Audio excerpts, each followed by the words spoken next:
तो आज हम प्रैक्टिस शुरू करने वाले हैं AP GP HP. Overall topic जो होता है वो मिक्स टाइप का होता है, यानी खट्टा मीठा टॉपिक है। आसान भी है, कई बार ऐसा लगता है कि हाँ है क्या एपी जीपी एचपी, है ना। लगता वैसे आसान है क्योंकि ज्यादा वैरायटी, ज्यादा विविधता इसमें नहीं है टॉपिक में। तो पहले स्टांस में लगता है कि हाँ आसान है, लेकिन कई बार क्या होता है कि सवाल थोड़े से अटपटे आ जाते हैं, थोड़े से कैलकुलेटिव आ जाते हैं। तो कैलकुलेशन वाला जो पार्ट है ये इसका थोड़ा सा प्रॉब्लम देता है। बाकी एज ए टॉपिक इतना टफ नहीं है, ये तो आप लोग भी जानते हैं। भाई एपी है, एपी में क्या है, एपी श्रेणी कौन सी होती है, उसके पद कैसे निकलते हैं, पदों का योग कैसे निकलता है, जीपी क्या होती है, जीपी के पद कैसे होते हैं, और पदों का फॉर्मूला क्या है, योग का फॉर्मूला क्या है, यही एचपी के साथ है। तो मोटा मोटी तो लगभग लगभग तय है कि भाई कैसा क्वेश्चंस होते हैं इसके। लेकिन जो मेन चीज जो अटक जाती है वो इनके कैलकुलेशन, इनका कैलकुलेशन पार्ट जो है, क्योंकि एपी जीपी एचपी सारी नंबर नंबर नंबर है तो नंबर ही ना। एपी क्या है, वो उसमें भी नंबर है, जीपी में भी नंबर है, एचपी में भी नंबर है। तो ये जो नंबर है, तो ये थोड़ा सा पार्ट जो है कैलकुलेटिव पार्ट बन जाता है। तो इस वजह से कैलकुलेशन वाली जो प्रॉब्लम है वो हमें देखने को मिलती है। तो एपी जीपी एचपी को जब आप पढ़ें तो कैलकुलेशन वाले पार्ट पे थोड़ा सा फोकस करिएगा। और जिन लोगों से सिली मिस्टेक ज्यादा होती है तो ये टॉपिक उनके लिए तो बड़ा मुश्किल हो जाता है, क्योंकि जिनसे सिली मिस्टेक होती है, जिनसे गलतियां होती है, तो उसके लिए तो फिर नुकसान करेगा ही, क्योंकि कैलकुलेशन तो इसमें है।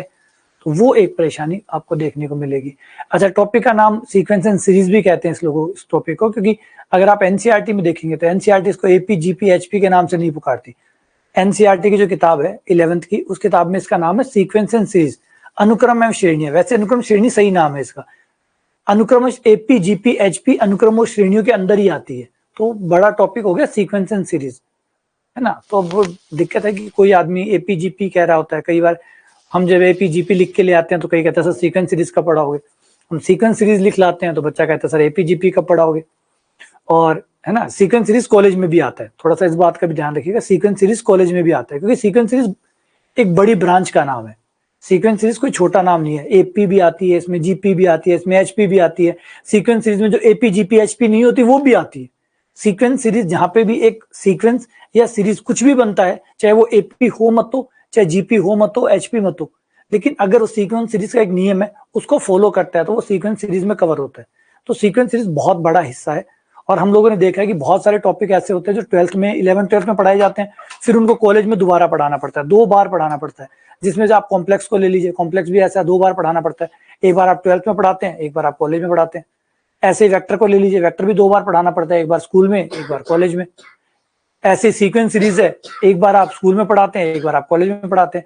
एपी जीपी एचपी आप सीनियर में पढ़ाते हैं, और सीक्वेंस सीरीज का जो अगला पार्ट है वो आप कॉलेज में पढ़ाते हैं।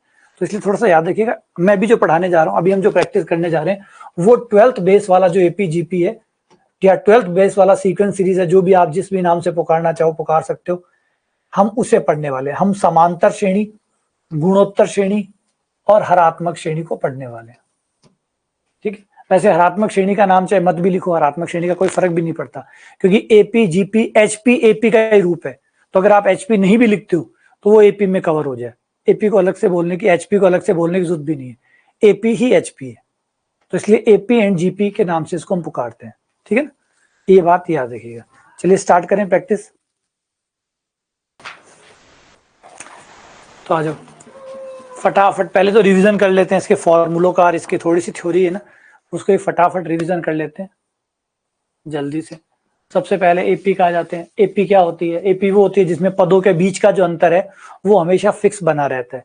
समांतर श्रेणी, है ना। मैं फटाफट बोलूंगा, अगर आप लोगों को, वैसे थ्योरी तो आपको पता होगी, मैं सिर्फ कॉल करवा रहा हूँ एक, है ना, सिर्फ एक फटाफट कॉल करवा रहा हूँ। सारे फॉर्मूले, सारी थ्योरी एक बार आपके सामने आ जाए बस, उसके बाद में फिर हम सवालों पे आ जाएंगे। तो सबसे पहले क्वेश्चन पे, पहली बात पे आते हैं समांतर श्रेणी। समांतर श्रेणी क्या होती है? ऐसी श्रेणी जिसमें पदों के बीच का अंतर, 2 लगातार पदों के बीच का अंतर फिक्स बना रहता है, समांतर श्रेणी होती है ना। अंतर लगातार बराबर बना रहता है, समांतर श्रेणी होती है। जैसे 7 और 2 के बीच का अंतर, 5 12 और 7 के बीच का, 17 और 12, 22 और 17, सबके बीच का अंतर कितना चल रहा है? फिक्स चल रहा है, इसीलिए नाम पड़ गया समांतर श्रेणी। अगर आपका अंतर बराबर चलता है तो समांतर श्रेणी आएगा। आपका अंतर अगर बराबर चलता है तो समांतर श्रेणी आएगा। श्रेणी कहां से शुरू होती है? वो आपका प्रथम पद यानी फर्स्ट टर्म कहलाता है, और जो अंतर चलता है उसको सार्वंतर या कॉमन डिफरेंस कहते हैं, क्योंकि सबके बीच में एक ही डिफरेंस होता है, इसलिए इसको सार्व अंतर कहते हैं, ठीक है। क्लियर है? आपको घटा घटा के देखना होता है। समांतर श्रेणी अगर है तो दूसरा माइनस पहला करो, अंतर उतना ही आना चाहिए जितना तीसरा माइनस दूसरा करो, उतना ही आना चाहिए जितना चौथा तीसरा, फिर पांचवा चौथा, दो आगे वाले में से पीछे वाला घटाना है। एक तो ये याद रखना है हमेशा आगे वाले में से ही पीछे वाला घटाना है। इस बात की बहुत महत्वपूर्ण चीज ये है, हमेशा आगे वाले में से ही पीछे वाला घटाना है। कभी भी आपको ये नहीं करना कि पीछे वाले में से आगे वाला घटाना है। आगे वाला जो भी नेक्स्ट टर्म है उसमें से लास्ट टर्म पीछे वाले टर्म को माइनस करना है, चाहे वो माइनस का आए चाहे प्लस का आए। ये नहीं देखना कि डी प्लस का आ रहा है या डी माइनस का आ रहा है, किसी का भी आए, डी प्लस भी आ सकता है, माइनस का भी आना है। हमेशा आगे वाले में से ही पीछे वाले को घटाना है। ये गलती नॉर्मल बच्चा कर देता है कई बार नंबरों को देख के। जैसे मान लीजिए 2, 4, 6, 8, अगर ये नंबर लिखे हुए हैं तो डी कितना होगा, आगे वाला माइनस पीछे वाला, तो 6 माइनस 4 या 8 माइनस 6, आगे वाला माइनस पीछे वाला। कई बार नंबर उल्टे भी चलते हैं, जैसे 8, 6, 4, 2।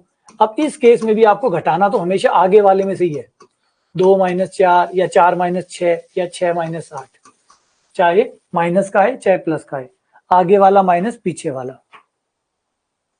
ठीक है, जैसे अभी है कि ये श्रेणी कौन सी है, तो घटा के देखो, पहला माइनस दूसरा, दूसरा माइनस पहला, तीसरा माइनस दूसरा करने पर अगर बराबर आ रहा है मतलब ये समांतर श्रेणी है।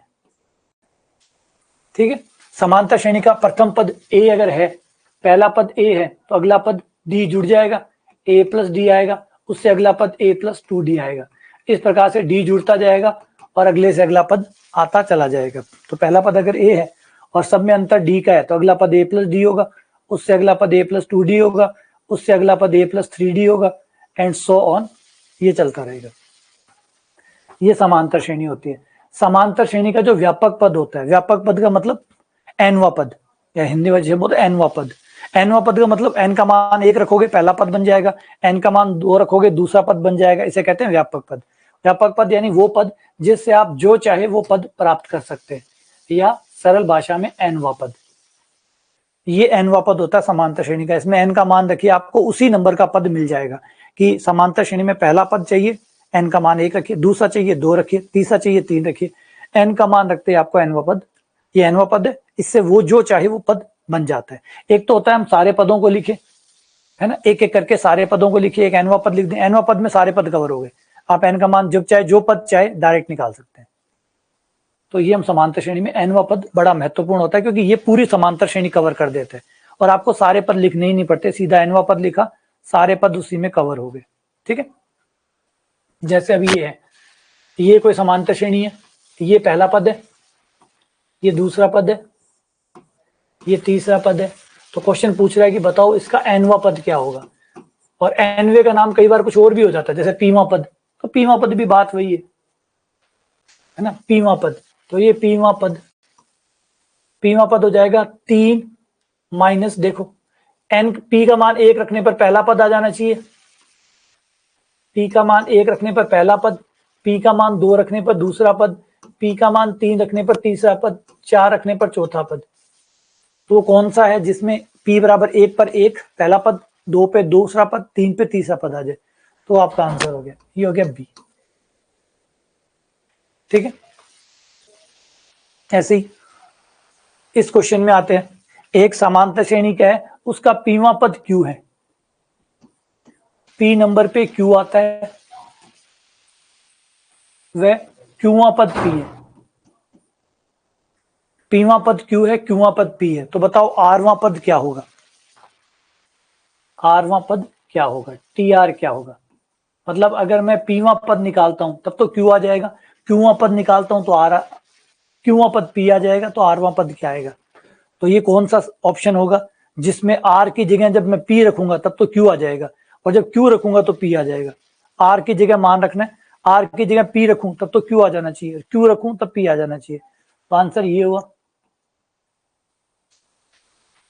यही है, आर की जगह पी रखूंगा तब तो क्यू आ जाएगा, क्यू रखूंगा तो पी आ जाएगा। ठीक है, आगे एक समांतर श्रेणी का 9वां पद 0 है, 9वां पद 9वें नंबर पे 0 आता है। तो बताओ 29वां पद और 19वें पदों का अनुपात कितना होगा, T29 बट्टा T19 का अनुपात पूछा गया, कि इनका अनुपात क्या आएगा। अगर 9वां पद 0 है तो 29वां और 19वें पद का अनुपात क्या आएगा।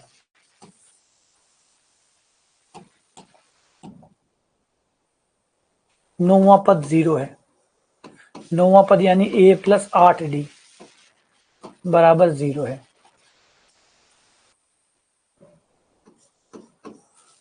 a बराबर आ गया माइनस का 8d, ये हमें दिए हुए से रिजल्ट आ गया। अब हमें 29वां पद और 19वें पद का अनुपात निकालना है। 29वां पद तो n का मान 29 रखने पर ही आ गया 28, a प्लस 28d और a प्लस 18d। a का मान रख दो, a का मान है माइनस का 8d, 8d plus 28d minus 8d plus 18d, 28 में से 8 गया 20d, 18 में से 8 गया 10d, d से d कट गया, 20/10 2 आ गया। अनुपात आया 2:1। ठीक है, ये आपके व्यापक पद का फॉर्मूला हो गया और इसका इस तरीके से आप उपयोग करते हैं। ठीक, अगला, अगर आपको एपी में कुछ पद मानने हो, एपी में अगर आपको पद मानने हो तो किस तरीके से मानोगे। एक तो होता है कॉमन तरीका, अगर आपको जब भी एपी के पद मानने हो तो एपी श्रेणी, ये रही श्रेणी, ये एपी श्रेणी होती है। पहला पद ए, अगले पद में a प्लस डी, उससे अगला पद a प्लस 2d, जितने चाहे उतने पद ले लो। अब ये चलती रहेगी, आपको जितने पद मानने हो उतने मान लो। 2 चाहिए 2 मान लो, 3 चाहिए 3 मान लो, 4 चाहिए 4 मान लो, जितने चाहिए उतने मान लो। ये चलती रहेगी, इसमें जितने पद मानने मान लो। ठीक है, लेकिन कई बार क्या होता है, ऐसे पद जब मानते हैं तो उसकी कैलकुलेशन लंबी हो जाती है। उत्तर नहीं आएगा ऐसा नहीं होगा, उत्तर तो आएगा, उत्तर तो ये मानने पे भी आएगा, लेकिन कई बार क्या होता है थोड़ी सी कैलकुलेशन ज्यादा हो जाती है। ये मानने से हल्की कैलकुलेशन बढ़ जाती है, उत्तर आएगा, पक्का आएगा। ऐसा नहीं कि ये मानोगे तो उत्तर नहीं आएगा, कुछ और मानोगे तो उत्तर आ जाएगा, नहीं, उत्तर इनके मानने से भी आ जाएगा और कुछ और मानने से भी आ जाएगा। लेकिन इनमें थोड़ी सी कैलकुलेशन कई बार लंबी हो जाती है, तो हम 3 पद 4 पद 5 पद मानने होते हैं तो ये मानते हैं। अच्छा, ये क्यों मानते हैं, देखो ये भी समांतर श्रेणी है, घटा के देखो सब में डी का अंतर आएगा, लेकिन इनका फायदा ये है, इनका अंतर सबका बराबर है। कोई भी दो पदों को, दो लगातार पदों को घटाओ, बराबर आ रहा है, समांतर श्रेणी है। लेकिन इनको मानने का फायदा ये हुआ कि अगर इन्हें जोड़ना पड़ा, इनको जोड़ने पर डी कट जाएगा और सिर्फ ए बचेगा। इसलिए अगर आपको 3 पद मानने हो कई बार और जोड़ दिया गया हो तो ये मानना ज्यादा बेहतर होता है, क्योंकि इसमें डी कट जाता है, ए का मान आ जाता है।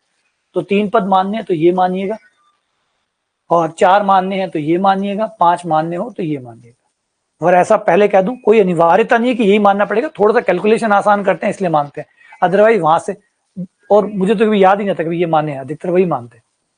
3 मानने होते हैं तो ये 3 जरूर मानता हूँ, बाकी 4 और 5 में कभी ये यूज किए ही नहीं, हमेशा उसी पे जाते हैं। थोड़ी कैलकुलेशन बड़ी हो जाएगी, ज्यादा ठीक है, याद कौन रखे, है ना। और गणित वाले केस में हमें वही दिक्कत होती है कि कैलकुलेशन तो थोड़ी बहुत फिर भी चल जाएगी, याद रखने में ज्यादा जोर आता है, तो अवॉइड कर दीजिएगा, मत याद करिएगा, ठीक है ना। तो जैसे भी ये सवाल है कि एक समांतर श्रेणी के प्रथम 4 पदों का योग 56 है, तो अब हमें 4 पद मानने, हमें 4 पद मानने, अंतिम 4 पदों का योग 112 है। तो बताइए, पहला पद अगर 11 हो तो कुल पदों की संख्या कितनी है, कुल कितने पद है। क्वेश्चन में सुनो, पहले 4 पद, पहले 4 पद तो ये रहे, 1 2 3 4, ये हो गए पहले 4। पहले 4 का जोड़ कितना हो जाएगा, 4a प्लस 6d। पहले 4 पदों का जोड़ हो गया 56, 2 का भाग दे दूं तो 2a प्लस 3d बराबर 28। समीकरण नंबर 1, जिसमें से पहला पद दिया हुआ है, पहला पद 11 है, a बराबर 11 रख दो, a बराबर 11,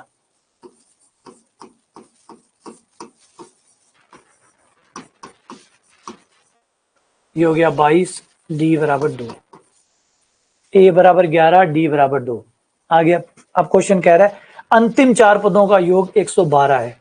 अंतिम 4 पद कौन से होंगे, लास्ट में जो हमें मिलेंगे वो होगा a प्लस n माइनस 1, एक तो ये, एक इससे पहले a प्लस n माइनस 2, एक इससे पहले n-3, एक इससे पहले n-4, तो अंतिम 4 पद कौन कौन से हो जाएंगे? a plus n-1, n-2, n-3, n-4, n-4, n-3, n-2 और n-1, ये आपके अंतिम 4 पद हो गए। इनका जोड़ बता रखा है 112, बराबर में ले लो 112। तो ये कितना कितना हो जाएगा? a तो हो गया 4a, d कॉमन लेने पर n-4, n-3, n-2, n-1, 4n तो ये हो गया, -4 3 7, 7 और 3 10, बराबर 112। a का मान 11 है तो ये 44 हो गया, d का मान 2 है, बराबर 112। 44 को उधर ले जाओ, 2 का भाग भी दे दो, 112 माइनस 44 बट्टा 2,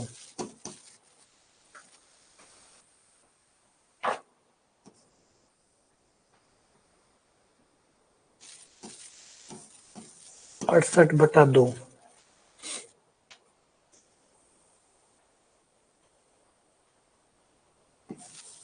34, 44, n बराबर 11, तो पदों की संख्या है 11।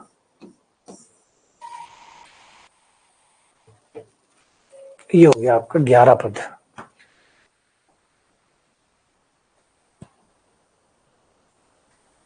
ठीक है, अब इसी में क्वेश्चन आ गया कि ये एक श्रेणी है, इसमें कितने पद है? ये पहला हो गया, ये दूसरा हो गया, ये तीसरा हो गया, ऐसे टोटल अगर हम काउंटिंग करें तो ये टोटल कितने पद हो गए? कुल पदों की संख्या कितनी है? इस श्रेणी में कुल कितने पद है? तो हम ये पता कर लेते हैं कि जो 47वां है, ये 47 का नंबर क्या है, इसका रोल नंबर क्या है। जैसे इसका रोल नंबर 1 है, इसका रोल नंबर 2 है, क्योंकि जो क्लास का लास्ट बच्चा होता है ना, उसका रोल नंबर क्लास के कुल बच्चों की संख्या के बराबर होता है। ये रिलेशन होता है ना। सोचिए, आपकी क्लास के अंदर जिस बच्चे का रोल नंबर सबसे लास्ट है, एक्चुअली वो लास्ट रोल नंबर ही नहीं है, बल्कि आपकी क्लास के कुल बच्चों की संख्या भी है। तो लास्ट के बच्चे का रोल नंबर ही क्लास की संख्या के बराबर होता है। तो ये जो 47 है, इसका रोल नंबर निकाल लो, मतलब इसके पद का नंबर निकाल लो, कुल उतने ही बच्चे क्लास में। तो यहाँ पे ए आपका हो गया 101, डी का मान घटाओगे तो -2, 47 का नंबर निकालना है, 47 का रोल नंबर निकालना है।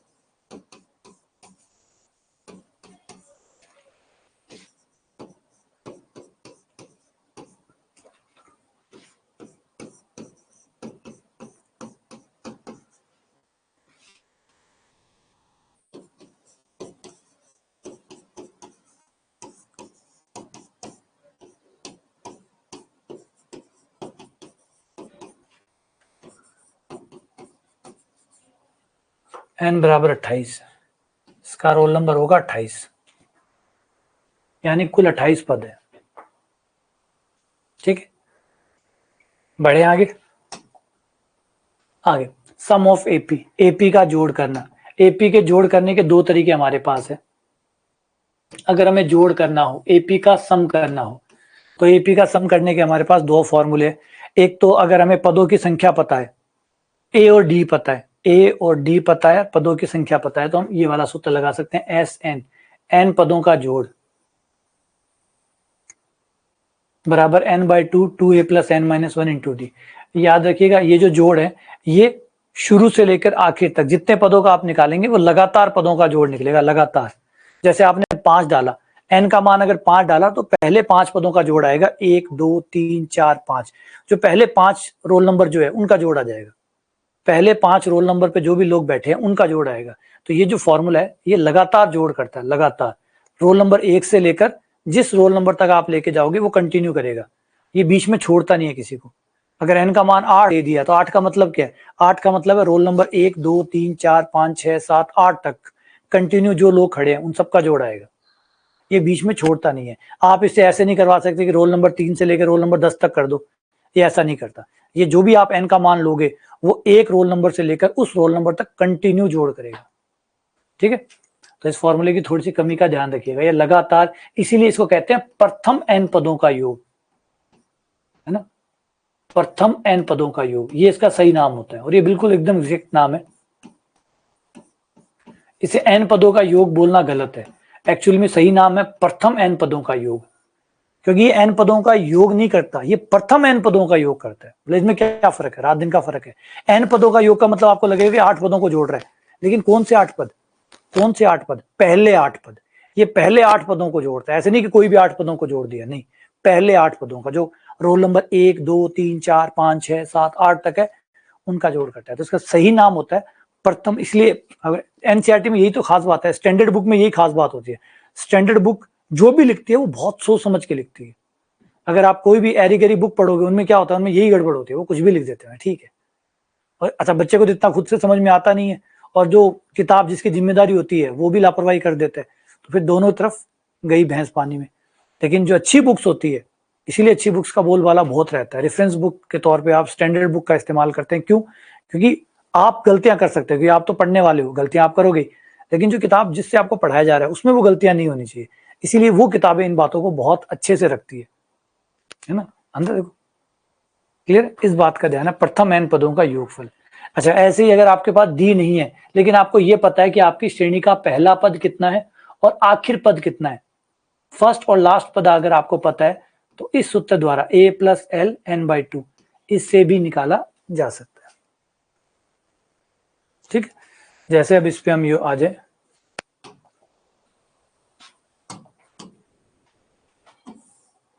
ये सवाल है आपका √2,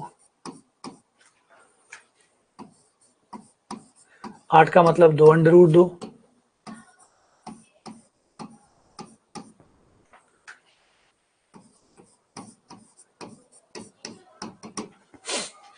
a का मान कितना हो गया √2, d कितना है घटाने पर, दोनों को घटा दो, √2 आ गया। अब हमें क्या मिलाना है इसमें, 24 पदों का योग मिलाना है, n का मान 24, प्रथम 24 पदों का योग।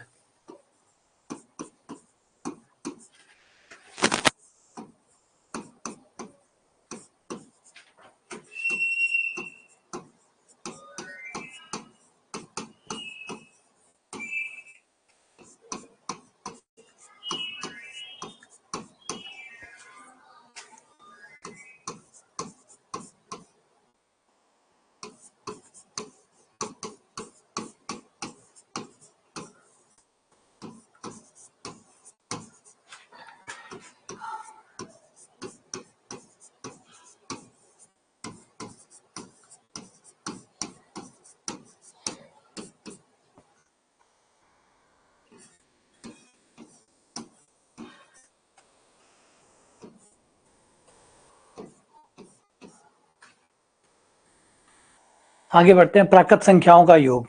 प्राकृत संख्याओं के योग के हमारे पास 3 फॉर्मूले हैं। एक नेचुरल नंबर का जोड़, एक नेचुरल नंबर का जोड़ होता है 1 + 2, सीधा डायरेक्ट 1 2 3 4 से लेकर n तक। इसे शॉर्ट फॉर्म में हम सिग्मा n कहते हैं, सिग्मा n शॉर्ट फॉर्म में। तो सिग्मा n बराबर होता है हमारा n(n+1/2), n(n+1/2). एक होता है वर्गों का योग, 1 का स्क्वायर प्लस 2 का स्क्वायर प्लस 3 का स्क्वायर से लेकर n का स्क्वायर, जो कि बराबर होता है n(n+1)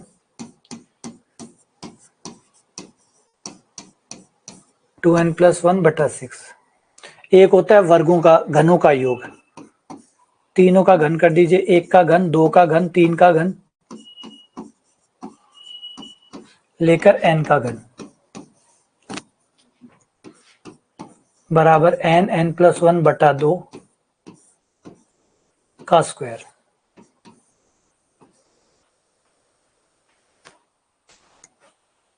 ठीक है, ये आपके 3 चीजें हो गई। अच्छा, एक इसमें और एक जोड़ रहता है, अगर 1 + 1 + 1 + 1 किया जाए और n बार जोड़ा जाए, n बार, एक की खास बात यह है कि n को जितनी बार जोड़ा जाता है उसका जोड़ उतना ही आता है। एक को 2 बार जोड़ोगे 2 आएगा, 3 बार जोड़ोगे 3 आएगा। तो याद रखिए सिग्मा 1 का मतलब है एक को जोड़ना है, कितनी बार, जितनी बार दिया जाए। अगर 5 बार जोड़ा जाए तो 5 आता है, 6 बार जोड़ा जाए तो 6 आता है, 10 बार जोड़ा जाए तो 10 आता है। तो जितनी बार आप जोड़ोगे, सिग्मा 1 का मतलब है एक को इतनी बार जोड़ना। तो जोड़ कितना आएगा, अगर आप n बार जोड़ रहे हैं तो जोड़ कितना आएगा, n। तो सिग्मा 1 बराबर n। अब इनके नाम, छोटे नाम याद रखिएगा। इसे कहते हैं सिग्मा n², इसे कहते हैं सिग्मा n³, और इसे हम कहते हैं सिग्मा n। ठीक है। अच्छा, एक चीज और अभी हमने सीखी है कि पदों का, जो पद होते हैं उनका जोड़ ही तो Sn कहलाता है ना। जो T1 T2 T3 होते हैं, इनका जोड़ ही तो Sn कहलाता है। अगर मैं T1 + T2 + T3 + T4, अगर सारे पदों को मैं जोड़ दूं, लगातार 1 से लेकर n पदों तक को मैं जोड़ दूं, तो इसी का नाम तो Sn है, इसी का नाम ही तो Sn है। ठीक है, T1 + T2 + T3 से लेकर Tn तक, इसी का जोड़ तो Sn है। सही है, यही Sn होता है। तो इसे बंद करके हम लिख सकते हैं सिग्मा Tn बराबर Sn। पदों का जोड़ ही तो Sn होता है, पदों का जोड़ ही तो Sn होता है। कोई भी श्रेणी है उसके पदों का जोड़ ही तो Sn है। Sn क्या है, सम ऑफ n, n पदों का जोड़, n पदों का जोड़, n कौन पद, कौन से पद, लगातार T1 T2 T3 T4। तो सिग्मा Tn मतलब लगातार n पदों का जोड़, जो कि क्या बन जाता है, Sn बन जाता है। ठीक है। अब इसी में कुछ और छोटे छोटे रिजल्ट निकल के आते हैं कि अगर मैंने n तक ना जोड़कर, अगर मैंने n-1 तक जोड़ा होता, अगर यही जोड़ मैंने n तक ना करके n-1 तक, यानी एक पद पहले तक जोड़ा होता, तो ये जोड़ कितना कहलाता, ये जोड़ n-1 कहलाता। 5 तक जोड़ते हो तो 5 कहलाता है, S5 कहलाता है। 6 तक जोड़ते हो तो S6 कहलाता है। n-1 तक जोड़ोगे तो क्या कहलाएगा, n-1। बस। तो इससे क्या हुआ, अगर आप दोनों को घटा दे तो एक रिजल्ट निकल के आता है, समीकरण 1 - 2 कर दे,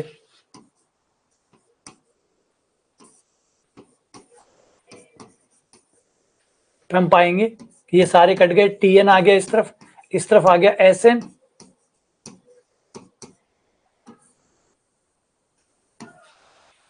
Sn और Sn-1 का अंतर Tn होता है।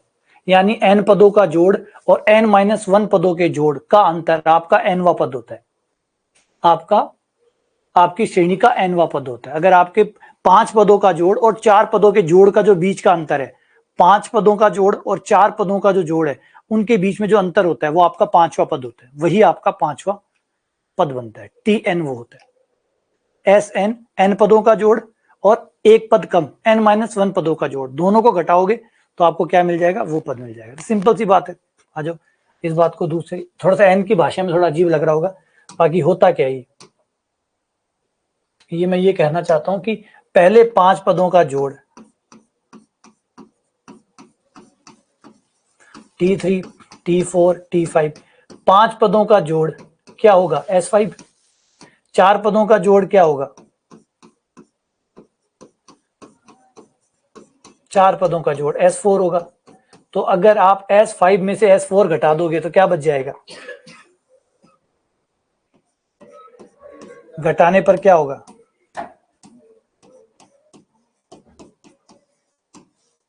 S5 - S4। तो 5 पदों के योग में से अगर 4 पदों का योग घटा दिया तो आपको 5वां पद पता चल जाएगा कि 5वां पद कितना है। ठीक है।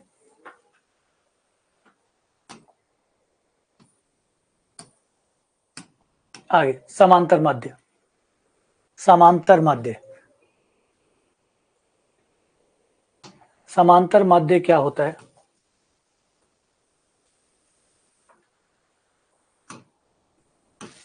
एक तो होता है कि हमारे नंबरों के बीच का समांतर माध्य निकालना। हमारे बीच में कुछ समांतर माध्य गायब है, ए है और बी है, और उनके बीच में कुछ समांतर माध्य गायब है, A1 A2 A3 A4, अगर कुछ समांतर माध्य गायब है और हमें उन्हें निकालना है, बीच के n समांतर माध्य गायब है और हमें ज्ञात करने हैं, तो इन्हें निकालने के लिए हमें फॉर्मूला लगाना होगा। n बराबर, ये a है, ये b है, a और b के बीच में n समांतर माध्य गायब है, a1, a2, a3, a4, an। तो इसके लिए पहले d निकालना होगा। d बराबर होगा b माइनस a बटा n प्लस 1। इससे d निकल जाएगा और एक बार d निकलने के बाद में फिर आप d जोड़ते जाइए, बीच के पद निकलते जाएंगे। d जोड़ते जाओ, a1 बराबर हो जाएगा a प्लस डी, a2 बराबर हो जाएगा a प्लस 2d, फिर a प्लस 3d, an हो जाएगा इसी प्रकार से a प्लस एन डी। तो इस तरीके से बीच वाले सारे पद आपके ज्ञात हो जाएंगे जो गायब थे, बीच के सारे समांतर पद आपके ज्ञात हो जाएंगे। तो ये रहा, अगर 1/3 और 1/24 के बीच में दो समांतर माध्य निकालने हो, 1/3 और 1/24 के बीच में दो समांतर माध्य a1 और a2 निकालने हो, ये आपका a का मान हो गया, ये b का मान हो गया, a का मान और b का मान।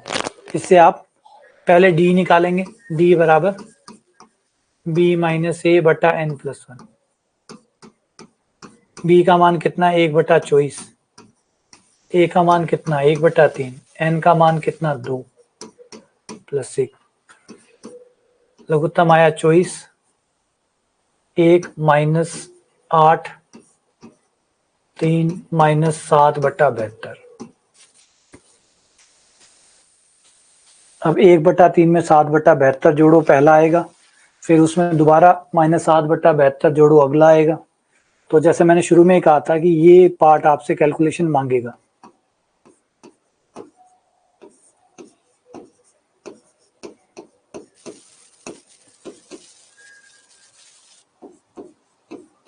सत्रह बट्टा 72, एक 17/72 आ जाएगा और एक फिर पीछे 5/36 आ जाएगा। तो इनमें थोड़ी सी कैलकुलेशन वाली पावर जो है ना वो होनी चाहिए। अच्छा, ये तो हो गए बीच के समांतर माध्य निकालना। आंकड़ों के बीच में समांतर माध्य गायब हो गए तो कैसे निकलेगा। एक ये सीखना होगा कि अगर बीच में समांतर माध्य गायब नहीं है, आंकड़े लगातार है, उनका समांतर माध्य कैसे निकले। अगर आंकड़े लगातार है तो उनका समांतर माध्य कैसे निकले। जैसे a1, a2, a3, a4 and dash dash an है, इनका समांतर माध्य निकले। कोई भी आंकड़ा गायब नहीं है, सारे आंकड़े लगातार है, इन आंकड़ों के बीच का समांतर माध्य am निकालना है। तो समांतर माध्य निकालने का तरीका होगा कि दिए गए सभी आंकड़ों को जोड़ दो, जितने आंकड़े हैं उसका भाग दे दो, जिसे हम माध्य कहते हैं, मीन कहते हैं ना। समांतर माध्य और मीन एक ही होता है। a1 plus a2 plus a3 सबको जोड़ दो और n का भाग दे दो, वो आपका am आ जाएगा। अब आ जाओ, जैसे ये है, प्रथम n प्राकृत संख्याओं का समांतर माध्य ज्ञात करो। प्रथम n प्राकृत संख्याओं का, तो n प्राकृत संख्याएं 1, 2, 3, 4, ये होगी n प्राकृत संख्याएं, इनका समांतर माध्य निकालना है।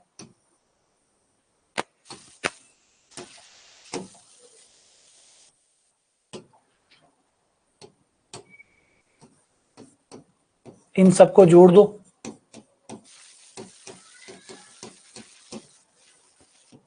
बट्टा ये कितनी संख्याएं हैं उसका भाग दे दो, कितनी संख्याएं हैं उसका भाग दे दो। n प्लस 1 बटा 2 की पावर n से n कट गया, n प्लस 1 बटा 2।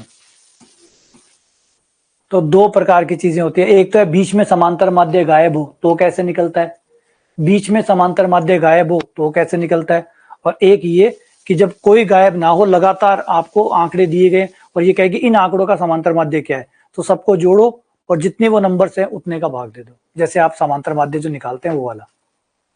ठीक है, क्लियर है। आगे बढ़ते हैं ज्योमेट्रिक गुणोत्तर श्रेणी। गुणोत्तर श्रेणी क्या होते हैं, अगर अनुपात बराबर चलता है तो, अगर हर आने वाले पद और पीछे वाले पद का अनुपात अगर बराबर रहता है, सार्व अनुपात, अगर अनुपात सबके बीच में बराबर है, अनुपात, पिछली बार अंतर सब में बराबर था इसलिए सार्व अंतर था, इस बार अनुपात बराबर है तो सार्व अनुपात, अगर जिसे हम आर कहेंगे, अगर ये अनुपात सब में बराबर आता है तो फिर गुणोत्तर श्रेणी है। जैसे 12 में और 4 में कितने का अनुपात है, 36 में और 12 में कितने का अनुपात है, 108 और 36 में अनुपात कितने का है। अगर हर आगे वाला बट्टा पीछे वाला, आगे वाली संख्या बटा पीछे वाली संख्या का अनुपात फिक्स चलता है तो फिर ये गुणोत्तर श्रेणी होगी। जहां से श्रेणी शुरू होगी वो प्रथम पद जिसे हम ए कहेंगे, और ये जो फिक्स अनुपात चल रहा है उसको आर कहेंगे, और ये श्रेणी गुणोत्तर श्रेणी कहलाएगी। ठीक है, ये आ गया। जैसे ये है प्रथम पद, क्या हुआ, जहां से शुरू हुई है 1/3 से, ए का मान 1/3, आर का मान भाग दे के निकालो, दूसरा अनुपात दूसरा बट्टा पहला माइनस का 3/2, ये जीपी कहलाएगी गुणोत्तर श्रेणी। इसका व्यापक पद निकालना हो, ये आर से गुणा होकर आगे चलते हैं क्योंकि अनुपात फिक्स रहता है तो ये आर से गुणा होती है, तो ये ए हो गया तो अगला पद ए आर हो जाएगा, अगला पद ए आर स्क्वायर हो जाएगा, उससे अगला पद ए आर क्यूब हो जाएगा। इस तरीके से गुणोत्तर श्रेणी आगे चलेगी। गुणोत्तर श्रेणी का व्यापक पद ए आर की पावर n-1 होता है, इसका व्यापक पद टी एन nवा पद बराबर होता है ए आर की पावर n-1। ठीक है, अब इसमें अगर आपको कोई पद निकालना है तो डायरेक्ट फॉर्मूले में से निकाल सकते हैं। जैसे इसका 7वां पद क्या होगा, तो सबसे पहले ए कितना है, जहां से श्रेणी शुरू हुई है वो ए हो गया, ए √2 हो गया, बी आर का मान भाग दे के निकालो, दूसरा पद बटा पहला पद √10 बटा √2 जो कि √5 आ गया, ये ए आ गया, आर आ गया, एन का मान 7, ये 7 रख दो, तो हमें 7वां पद निकालना है। 7वां पद हो जाएगा ए आर की पावर 6, ए का मान प्रथम पद जो कि √2 है, आर का मान √5 है की पावर 6 है, ये √2 हो गया, √5 यानी 5 की पावर 1/2, ये हो गया 5 की पावर 3, 5 की पावर 3 125, 125 √2,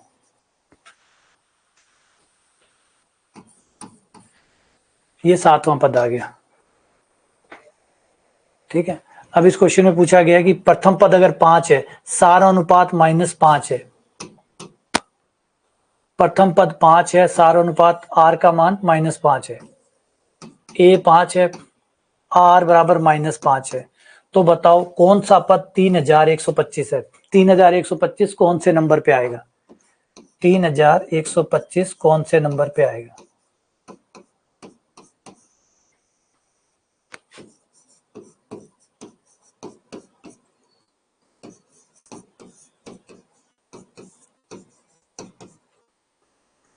आर का, ए का मान 5, आर का मान -5, 5 का भाग दे दो,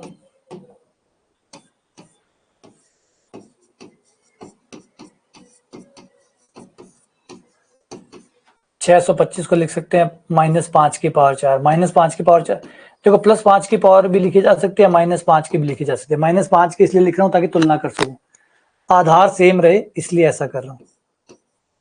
n-1 बराबर 4 हुआ, n बराबर 5 हुआ, तो ये 5वां पद होगा जो 3125 होगा। ठीक है,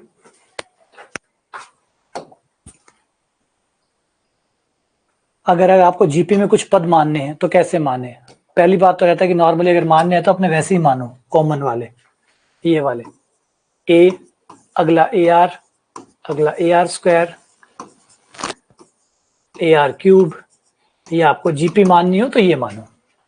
पर यहाँ से थोड़ा सा कैलकुलेशन, जैसे मैंने कहा कि ऐसा करने से थोड़ा सा कैलकुलेशन कई बार ज्यादा हो जाता है, तो 3 पद मानने के लिए हम ऐसे 3 पद मानते हैं, ये भी गुणोत्तर श्रेणी बनाएंगे। लेकिन इससे क्या होता है कि जब आप गुणा करते हो तो आर से आर कट जाता है, ए का मान आ जाता है, तो इस वजह से ये कई बार खास तौर पे चुने जाते हैं। लेकिन कोई बहुत ज्यादा अंतर नहीं आता इनसे, कि कोई है ना 10 मिनट का अंतर आ गया, कोई 2 4 5 सेकंड का अंतर आता है, वो उनको याद करने की वजह से परेशान हो जाते हो। तो जाने देना, उससे काम चला लेना। ठीक है, आगे बढ़ते हैं, सम निकालते हैं, योग निकालते हैं। गुणोत्तर श्रेणी का योग, गुणोत्तर श्रेणी में जो योग होता है वो अगर n पदों को जोड़ना है तो एस एन बराबर ए वन माइनस आर की पावर n बटा वन माइनस आर। वैसे इसके दो फॉर्मूले, लेकिन ये फॉर्मूला एक ही है। आप ऊपर से माइनस कॉमन ले लो, कट कर दो ऊपर नीचे से, ये वापस ये वाला आ जाएगा। तो ये दोनों एक ही फॉर्मूले, बस आगे पीछे का अंतर है, वो माइनस अंतर लेके माइनस कॉमन लेके कट कर दो, सेम आ जाएगा। ठीक है, अगर आपको अंतिमवा पद पता है तो आप इससे भी निकाल सकते हो। ये फॉर्मूला तब काम करता है जब अंतिमवा पद आपको पता हो। ठीक है, तो हम नॉर्मली यही याद करते हैं, वो तो कभी करते ही नहीं है। परिमित सम का मतलब है जब पदों की संख्या फिक्स हो। इसमें एक योग और होता है जिसको कहते हैं अनंत योग। इसमें एक अनंत योग का भी होता है। अगर ये श्रेणी चलती जाए और अनंत तक जाए तो फिर जोड़ कितना होगा। लेकिन उसके लिए एक बात याद रखिएगा, अनंत का जोड़ तभी संभव है जब सार्वनुपात का मान -1 और +1 के बीच में हो। अगर आपके सार्वनुपात का मान जो r है उसका मान अगर -1 और +1 के बीच में है तो ही ये अनंत योग काम करेगा, वरना काम नहीं करेगा। इनफाइनाइट सम, अनंत तक का जोड़, लेकिन शर्त याद रखिएगा, शर्त मत भूल जाइएगा, है ना, सत्य का दायरा मत भूल जाइएगा। हाँ, गणित की सबसे अच्छी बात यही लगती है मुझे, वो आपको हर चीज जो सिखाती है वो दायरे में सिखाती है ना, समझ रहे हो, ये बहुत बड़ी बात है। बहुत गणित पढ़ने के बाद आप में और चीजें बदले ना बदले, एक चीज बदल जाती है जो सबसे इंपॉर्टेंट है। आप चीजों में हर चीज को आप समझते हैं कि हर चीज का एक दायरा होता है। जो मैथ्स जो आपको सबसे सबसे जो इंपॉर्टेंट चीज देती है वो देती है दायरा। हर चीज का एक दायरा होता है। कोई चीज अगर अच्छी है तो उसका भी एक दायरा है, कोई चीज बुरी है तो उसका भी एक दायरा है ना। हर चीज का एक दायरा है, वो दायरे से बाहर जो चीज खराब है वो दायरे के बाहर अच्छी भी है। कोई चीज अगर अच्छी है तो वो दायरे के बाहर बुरी भी है। हर चीज दायरे के अंदर, जैसे ये चीज सही है तो दायरे के अंदर सही है, दायरे के बाहर गलत भी है। अगर कोई चीज गलत है तो दायरे के बाहर सही भी है। तो इसका मतलब दुनिया में ना कुछ सही है ना कुछ गलत है, सिर्फ दायरा है। एक दायरा खींच दो, चीज सही हो जाएगी। अगर आपकी घड़ी बंद पड़ी है और 10 बज रहे हैं और अभी सही में 10 बज रहे हैं तो आपकी घड़ी सही समय दे रही है। आपकी बंद घड़ी भी दिन में 2 बार सही समय दे देगी। आपकी घड़ी बंद है वो भी दिन में 2 बार सही समय दे देगी, देगी नहीं देगी। तो यही इंपॉर्टेंट चीज है जो समझाती है कि चीज, कोई भी चीज ना तो पूरे तरीके से गलत है और ना ही पूरे तरीके से सही है, बस दायरे हैं। दायरे में रहो सही है, दायरे से बाहर निकलोगे गलत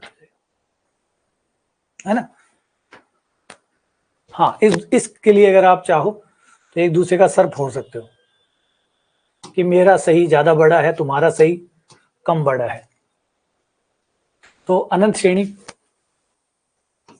a plus A R plus A R square, अगर ये श्रेणी है अनंत तक चलती जा रही है, जाए जा रही है, डॉट डॉट डॉट डॉट है, अनंत तक जा रही है, पदों की संख्या अनंत है और r का मान, पहली बात पदों की संख्या अनंत है, नंबर 1। नंबर 2, r पे ध्यान रखिएगा, r का मान -1 और +1 के बीच में। अगर ये दोनों बातें सच है तो फिर इस श्रेणी के अनंत पदों का जोड़ a बटा 1 माइनस r होगा। ठीक है ना।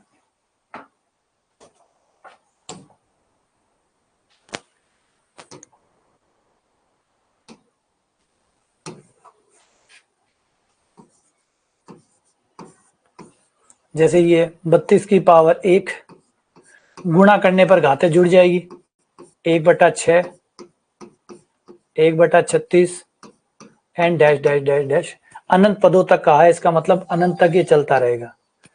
तो 32 की power 1 plus 1/6 plus 1/36 dash dash dash dash. अब इसमें आपका a कितना हो गया, a हो गया आपका प्रथम पद 1, r का मान कितना 1/6, लगा सकते हो ना, 1/6 है, 1/6 -1 और +1 के बीच में आता है, इसलिए हम लगा सकते हैं। पलट के 32, 6 ऊपर चला गया, 5 नीचे आ गया, 2 की पावर 5 की पावर 6/5, 5 से 5 कट गया, 2 की पावर 6, 2 की पावर 6 यानी 64।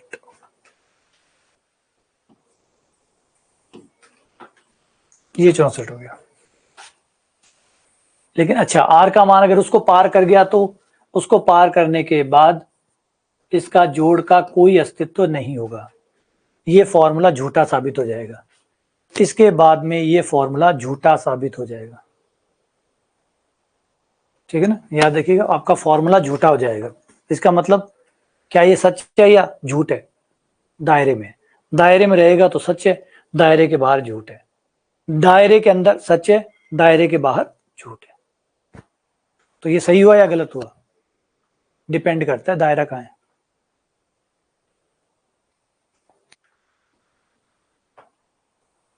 ठीक है, आ जाओ। ऐसे आते हैं गुणोत्तर श्रेणी के ऊपर। गुणोत्तर माध्य, बीच में गुणोत्तर माध्य गायब है, अगर वो आपको निकालने हो, अगर ए और बी के बीच में एन गुणोत्तर माध्य गायब है और वो आपको निकालने हैं, तो पिछली बार हमने डी का मान निकाला था, इस बार हम आर का मान निकालेंगे। अगर ए और बी के बीच में एन गुणोत्तर माध्य गायब है, ये एन कौन है? जितने गुणोत्तर माध्य गायब है। अगर 2 गुणोत्तर माध्य गायब है तो एन का मान 2 होगा, 3 गुणोत्तर माध्य गायब है तो एन का मान 3 होगा, 4 गुणोत्तर माध्य गायब है तो 4 होगा। तो ए है और बी है, उसके बीच में गिनो कितने गुणोत्तर माध्य गायब है। 1, 2, वो आपको क्वेश्चन बताएगा कितने गायब है। जितने भी गायब है उन्हीं को एन कहा गया है। एन कौन है? जितने गुणोत्तर माध्य गायब है। बीच में 2 गायब है तो एन का मान कितना होगा? 2 होगा। 3 गायब है तो कितना होगा? 3 होगा। 4 गायब है तो कितना होगा? 4 होगा। ठीक है, जैसे इस क्वेश्चन में आ जाओ जी। आपका प्रथम पद ए बराबर 4, बी बराबर कितना? 1/4। बीच में कितने गुणोत्तर माध्य गायब है? 3 गुणोत्तर माध्य गायब है, तो एन का मान कितना हो गया? 3। 3 गुणोत्तर माध्य गायब है तो एन का मान कितना हुआ? 3। अब पहले फॉर्मूला लगाओ और आर का मान निकाल लो। पहले फॉर्मूला लगा के आर का मान निकाल लो। आर का मान इससे निकलेगा b/a की पावर 1/n+1। इससे आपका आर का मान निकल जाएगा। आर का मान निकलने के बाद में g1, g2, g3 ये सब बारी बारी से आर से गुणा कर करके निकालते जाओ, फिर गुणा कर करके निकालते जाओ। तो पहले आर का मान निकालते हैं। आर बराबर b/a की पावर 1/n+1।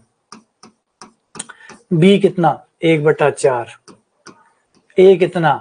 4 की पावर 1/n+1। एन कितना? 3। 3 और 1 4, ये टोटल 4 हो गया। 4 से 4 कट गया, ये 4 से 4 16 हो गया। 16 की पावर 1/4। 1/16 को लिख सकते हैं 1/2 की पावर 4 की पावर 1/4। 4 से 4 कट गया, ये आ गया 1/2। आर का मान कितना आया? 1/2। अब बीच के गुणोत्तर माध्य सारे ज्ञात कर लो। पहला है 4, लास्ट है 1/4। और आर का मान कितना आया? 1/2। 1/2 से गुणा करते जाओ और गुणोत्तर माध्य बनाते जाओ। 1/2 से गुणा करने पर 2, फिर 1/2 से गुणा करने पर 1, फिर 1/2 से गुणा करने पर 1/2, फिर 1/2 से गुणा करने पर 1/4। ये आपके तीनों गुणोत्तर माध्य आ गए। लेकिन क्वेश्चन यहाँ खत्म नहीं हुआ। क्वेश्चन कह रहा तीनों गुणोत्तर माध्य निकालो भी, गुणा भी करो। गुणोत्तर माध्यों का गुणनफल निकालो, इन तीनों की गुणा करो, g1, g2 और g3। इनको निकालो और इनकी गुणा करो, g1 गुणा g2 गुणा g3। तो गुणा करने पर 2 गुणा 1 गुणा 1/2 बराबर 1। ये आपका आंसर आ गया। क्लियर है बात कैसे काम करता है? आर का मान निकालो और गुणा करते जाओ, बीच के सारे गुणोत्तर माध्य ज्ञात हो जाएंगे। अच्छा, अगर हमें बीच में कोई गायब नहीं है, बीच में कोई गायब नहीं है, आंकड़े दिए गए हैं उनका गुणोत्तर माध्य निकालना है। आंकड़े दिए गए हैं उनका गुणोत्तर माध्य निकालना है। a1 गुणा a2 गुणा a3, कई आंकड़े दिए गए हैं, a1 a2 a3, कोई गायब नहीं है, लगातार सारे आंकड़े दिए हुए हैं, सब कुछ पता है।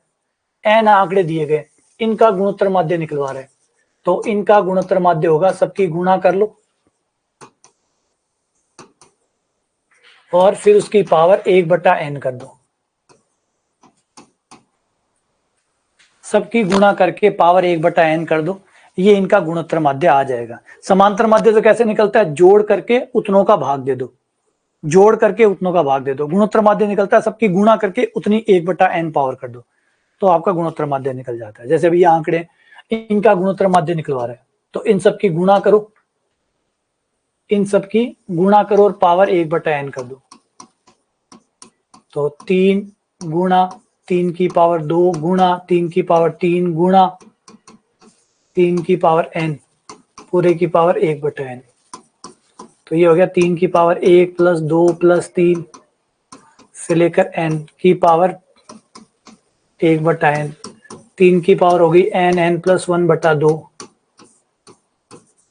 इंटू 1/n, n से n कट गया, 3 की पावर n प्लस 1/2 यहाँ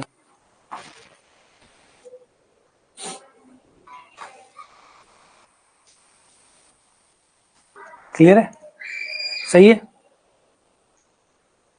आगे हरात्मक श्रेणी, देखो हरात्मक श्रेणी वैसे कुछ होती नहीं है, एक्चुअली में हरात्मक श्रेणी जो है समांतर श्रेणी का ही उल्टा रूप है।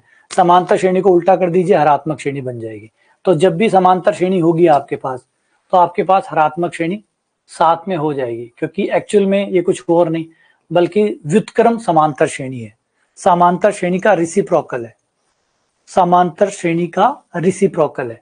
तो जब भी आपके पास कोई समांतर श्रेणी हो, उसको उल्टा कर दो, HP बन जाएगी। मान लो समांतर श्रेणी है 2 4 6 8 डैश, और तो HP क्या हो जाएगी, इनको बस उल्टा करना है, 1/2 1/4 1/6 1/8, ये कहलाती है HP। इसलिए HP के अपने खुद के कोई फॉर्मूले नहीं होते, क्योंकि हम क्या करते हैं कि HP को उल्टा करके वापस AP बना लेते हैं, और AP के जो फॉर्मूले हैं वो काम में लेके वापस पलट के वापस HP बना लेते हैं। तो कुल मिला के होता तो AP है, खाली एक बार के लिए पलटना होता है, खाली एक बार के लिए पलटना होता है। इसलिए HP का एक्चुअल में कोई अस्तित्व वैसे इंडिपेंडेंट नहीं है, सारा उधारी का है, सब कुछ AP पे आधारित है। तो AP आएगी, AP के ही फॉर्मूले काम में लेगा, AP से ही सॉल्व होगा और लास्ट में जाके वापस HP में कन्वर्ट हो जाएगा, ठीक है ना। तो जैसे इस क्वेश्चन को देखिए, ये आपकी कोई HP बता रहा है, ये हरात्मक श्रेणी है, इसका 5वां पद निकालो। तो हमें AP का 5वां पद निकालना आता है, HP का तो आता ही नहीं है। तो पहले HP को पलट दो, पहले तो ये है 2 और ये है 5/2, ये है 10/3, ठीक है। 2 5/2 10/3, पहले इन्हें पलट दो और AP बना लो। 2 को पलटने पर 1/2, 5/2 को पलटने पर 2/5, 10 को 3/10, ये AP बन गई। अब AP का 5वां पद निकाल लो,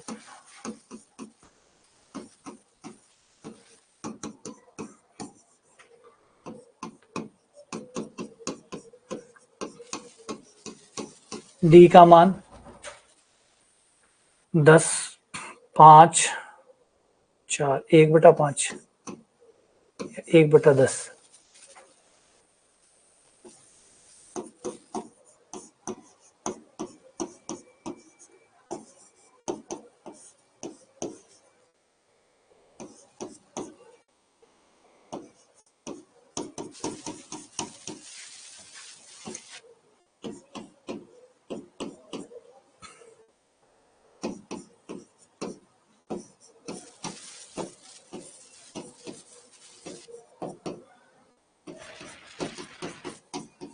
ये आ गया समांतर श्रेणी का 5वां पद।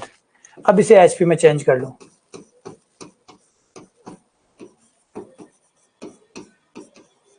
HP का 5वां पद आ जाएगा 10।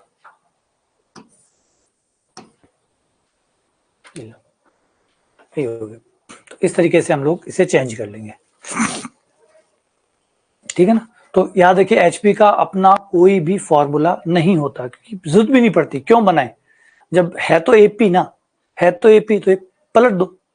HP जब भी सवाल आपको दे पलट दो, पलट के उसको AP बना लो और AP बना के सॉल्व कर लो, फिर बाद में लास्ट में वापस पलट दो, ठीक है ना।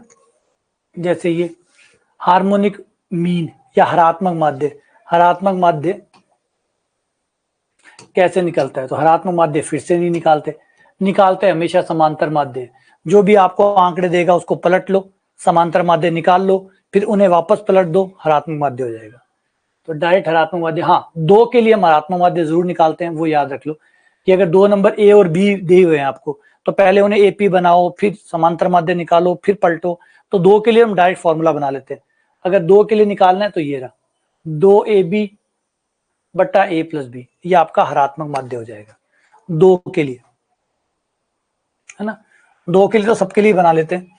समांतर माध्य अगर 2 के लिए निकालना है तो दोनों को जोड़ो, और समांतर माध्य से क्या होता है, जोड़ो और 2 का भाग दे दो। गुणोत्तर माध्य दोनों की गुणा करो और 1/2 पावर कर दो।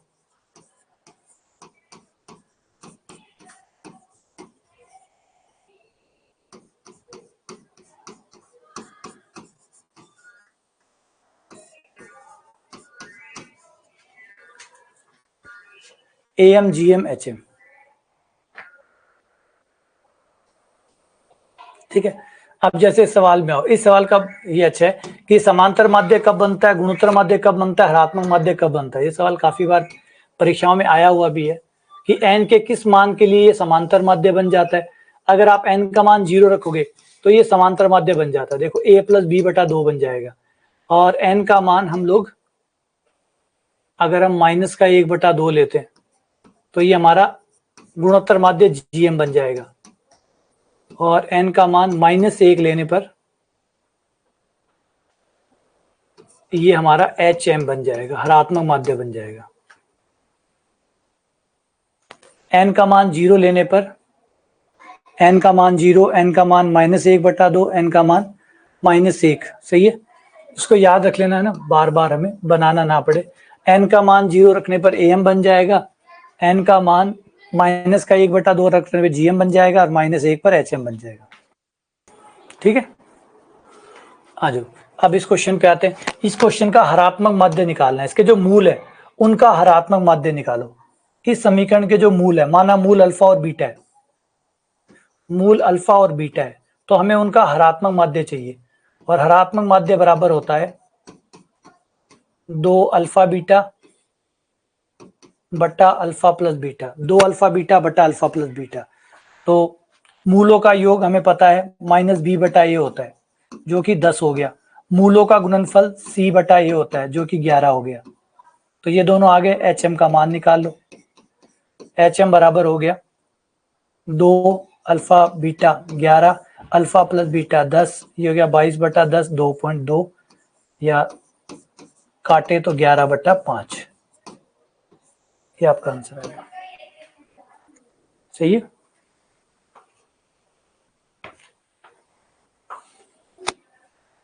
अच्छा, अगर बहुत सारे नंबर आ जाए उनका HM निकालना हो तो उनका HM निकालना हो तो सबसे अच्छा आसान तरीका है कि उनको GM समांतर माध्य में बदल लो, समांतर माध्य निकाल के पलट दो, और डायरेक्ट फॉर्मूला चाहते हो तो ये रहा। अगर मुझे उसे गुणोत्तर समांतर श्रेणी में ना बदलना पड़े, सीधा हरात्मक माध्य निकालना हो तो सबको पलट के जोड़ लो, n का भाग दे दो 1/h, इससे आपको डायरेक्ट हरात्मक माध्य निकल जाएगा। इसके बाद में आ जाती है एपी जीपी श्रेणी, ऐसी श्रेणी जो एपी भी है जीपी भी है, एक्चुअल में वो कोई सी भी नहीं है, क्योंकि दोनों मिक्स होगी ना, तो ना वो एपी रही ना जीपी रही, ना एपी रही ना जीपी रही। ऐसी श्रेणियों का जोड़ कैसे किया जाए, ऐसी श्रेणियों का जोड़ कैसे किया जाए जो एपी और जीपी का संयोजन है। संयोजन है मतलब मिक्सअप है। जैसे अभी श्रेणी को देखिए, ये श्रेणी एपी और जीपी का मिक्सअप है, जिस वजह से ये कुछ भी नहीं रहा। अगर नंबरों को देखो, नंबरों को देखो 1 2 3, एक्स को मत देखो, सिर्फ नंबरों को देखो। नंबरों के आधार पर ये समांतर श्रेणी है, 1 2 3 4, इन नंबरों को देखो, इनके आधार पर ये एपी है। लेकिन अगर हम इसे देखें, एक्स को देखें, 1 एक्स एक्स स्क्वायर, अगर इन्हें देखें तो लग रहा है कि एक्स से गुणा होकर चल रही है, मतलब जीपी है। जिसके गुणांक तो एपी बना रहे हैं और आगे जो एक्स है वो जीपी बना रहे हैं।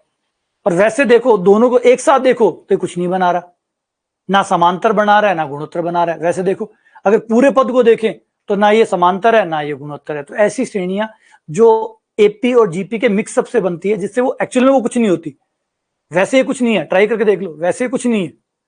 क्या ये एपी है? नहीं, गुणांक एपी है, सिर्फ इसके गुणांक एपी है।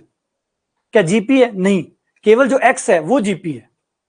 जो x के पद हैं वो जीपी बना रहे, गुणांक जीपी नहीं बना रहे, तो गुणांक एपी बना रहे और उसके साथ जो x है वो जीपी बना रहा है, तो ये मिक्स हो गया, अब कुछ नहीं रहा ये। तो ऐसी श्रेणी का योग कैसे किया जाए? तो ऐसी श्रेणी का योग करने के लिए जो ना एपी है ना जीपी है, आधी एपी और आधी जीपी है, उसका जोड़ कैसे करें? इसका जोड़ करने का एक ट्रिक होती है कि हमें एपी या जीपी में से एक को हटाना पड़ेगा, और हम क्या करते हैं, एपी को हटवा देते हैं।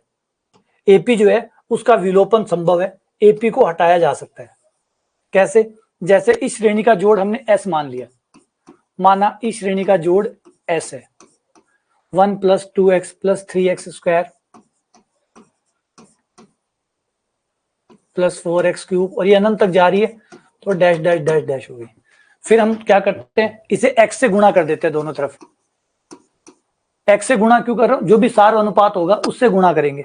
सार अनुपात x चल रहा है, x से गुणा कर दिया, x से गुणा करते ही हो गया x 2x² plus 3x³ 4x⁴ dash, और बाद में इन्हें घटा दो माइनस करने पर ही हो गया 1 - x s। यहां घटाओगे ये एक, टेढ़े घटेंगे ये,